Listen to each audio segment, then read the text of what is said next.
ہماری اطلاعات کے مطابق نہیں مان رہے، اور وہ یہ کہتے ہیں کہ معاملہ کوئی میرٹ کا نہیں ہے کہ میرٹ سینیارٹی لسٹ پر بنے، اس میں قابلیت بھی ہے اور اس میں اور دیگر پہلو بھی ہیں، اور یہ وزیر اعظم عمران خان کی صوابدید ہے اور الیکٹڈ پرائم منسٹر کی صوابدید ہے۔ جب وقت آئے گا میں اس کا فیصلہ کروں گا۔ اس سے ہٹ کر ایک اور جو تجویز یا آپ کہہ لیں خواہش کہہ لیں یا مطالبہ کہہ لیں ان کے سامنے رکھا گیا ہے، وہ یہ کہ آپ ٹھیک ہے اپنی مرضی سے کسی جونیئر بندے کو بھی لگا دیں، کسی کو بھی لگا دیں، آپ کی صوابدید ہے، لیکن پشاور ہمیں قبول نہیں ہے۔ اب آپ سمجھ جائیں کہ مغربی بارڈر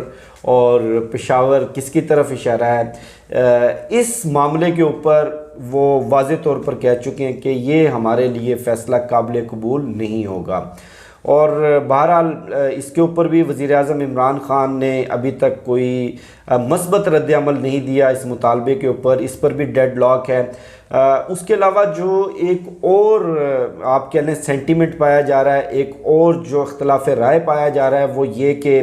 مغرب اور امریکہ کے خلاف آپ نے جو ایک سٹینس لیا ہے، جس طرح دنیا بلاکس میں تقسیم ہوتی ہوئی نظر آ رہی ہے، جس طرح ایک نئی سرد جنگ شروع ہو گئی ہے، یہ ان کی سوچ ہے یا کہہ لیں کہ اختلاف رائے ہے۔ پاکستان چونکہ بہت زیادہ ڈیپینڈنٹ ہے مغرب کے اوپر،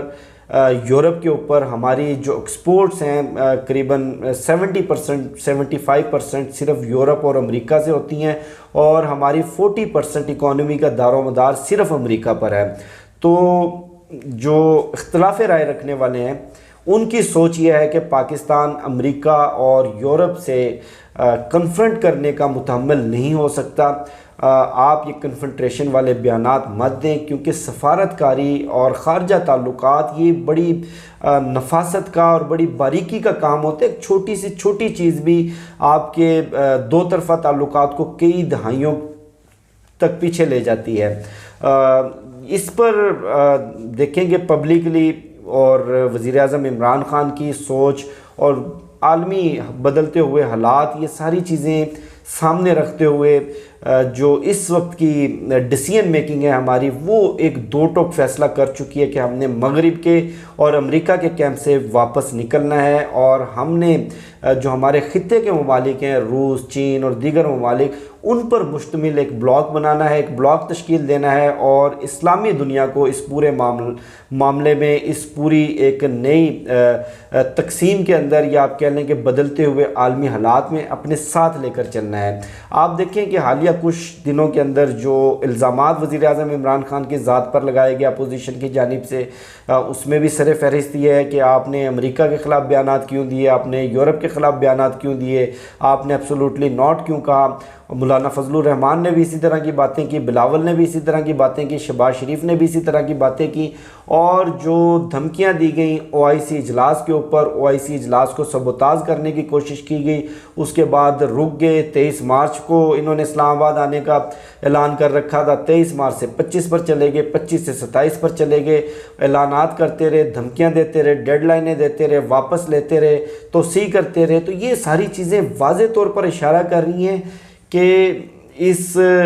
لکڑ کے باندر کے اندر یا لکڑ کے باندروں میں چابی کہیں اور سے بھری جا رہی ہے۔ چابی بھری جاتی ہے، ایک دم سے یہ اچھلنا شروع کر دیتے ہیں، چابی روک دی جاتی ہے تو ایک دم سے خاموش ہو جاتے ہیں۔ تو یہ کچھ چیزیں اس وقت آپ کہہ لیں کہ اسلام آباد کے ان حلقوں میں پہلے تو سرگوشیاں تھیں، لیکن اب پبلکلی یہ چیزیں ڈسکس کی جا رہی ہیں۔ ہم بھی چونکہ میرا اپنا تعلق بھی جرنلسٹ پروفیشن سے ہے، تو ہم لوگ بھی 4 لوگوں میں بیٹھتے ہیں، وہاں سے ڈسکشن ہوتی ہیں، گوسپ سنتے ہیں۔ تو یہ جو امپورٹنٹ ڈیولپمنٹس ہیں یہ میں نے آپ کے سامنے رکھی ہیں، اور یہ جو ہفتہ ہے وزیر اعظم عمران خان کے اقتدار کے لیے بے حد اہم ہے، اور جو تحریک عدم اعتماد کا معاملہ ہے وہ بہت زیادہ لمبا نہیں جائے گا، یہ میں آپ کو گارنٹی دے دیتا ہوں۔ زیادہ سے زیادہ بھی اگر کھینچا گیا تو 3 یا 4 اپریل تک اس کا فیصلہ ہو جائے گا، لیکن فیصلہ ہونے کے بعد یہ چیز بالکل کرسٹل کلیئر ہے کہ یہ ہار یا جیت تک یہ معاملہ نہیں رہے گا، یہ سڑکوں پر آئے گا، تصادم کی طرف جائے گا، اور اگر تصادم زیادہ ہوا تو معاملات سیاستدانوں کے ہاتھ سے نکل جائیں گے۔ آج کی امپورٹنٹ یہ اپڈیٹس ہیں جو میں نے آپ کے ساتھ شیئر کی، اور اس ویڈیو کے حوالے سے آپ نے اپنا فیڈ بیک اور اپنی اوپینین ضرور دینی ہے۔ مجھے شفقت علی کو دیجیے اجازت، انشاءاللہ پھر نیکسٹ ویڈیو میں ملاقات ہوگی۔ اللہ حافظ۔ پاکستان زندہ باد۔